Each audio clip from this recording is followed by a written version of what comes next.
আসসালামু আলাইকুম। সবাই কেমন আছেন? আশা করি সবাই ভালো আছেন। আমি আলহামদুলিল্লাহ ভালোই আছি।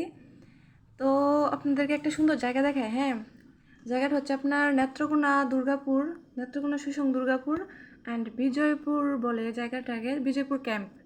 তো বিজয়পুর ক্যাম্পে আসার পরেই দেখবেন এখানে একটা নদী আছে। তো নদীর মাঝে গেলে দেখবেন ছোটো ছোটো অনেক নৌকা আছে। নৌকার আবার ভাড়া করতে হবে আর কি। আপনার খালি খালি যাবেন, আপনার নৌকা জনপ্রতি 50 টাকা। আবার দূর দূরান্ত থেকে আসলে আপনারা তো জানেন না, তাদের কাছ থেকে একটু বেশিই নিবে হয়তো। আচ্ছা, যাই হোক, আপনারা এটা তাদের সাথে করে নেবেন যে কত টাকার মধ্যে আপনারা ঘুরতে যাইতেছেন।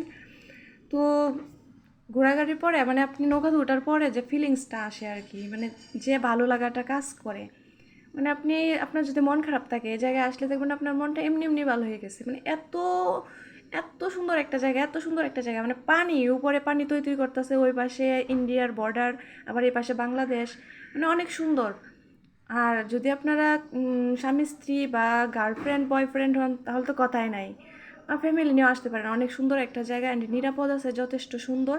আসলে কিন্তু যে কেউর ভালো লাগবে, মানে কেউর ভালো লাগবে। আর যদি আপনারা আসতে চান তো সরাসরি দুর্গাপুর আসবেন, দুর্গাপুর এসে তারপরে যাবেন হচ্ছে চীনামাটি পাহাড়, তারপরে বিজয়পুর ক্যাম্প, তারপরে যে জিরো পয়েন্ট, এই জায়গাটার নাম কিন্তু জিরো পয়েন্ট। মানে ওইটার পরে কিন্তু আর বাংলাদেশের সীমানা নাই। এটার পরে শুধু ইন্ডিয়া আর ইন্ডিয়া, যা দেখতেছেন যে ওই পাশে পাহাড়গুলো কিন্তু ইন্ডিয়াতে পড়ছে, আর এই যে নদীর এই পাশ থেকে এটা কিন্তু বাংলাদেশে পড়ছে। তো জায়গাটা কিন্তু অনেক সুন্দর, আপনারা দেখবেন, হ্যাঁ। আরেকটা কথা, আপনারা সবাই কিন্তু ফলো দিবেন।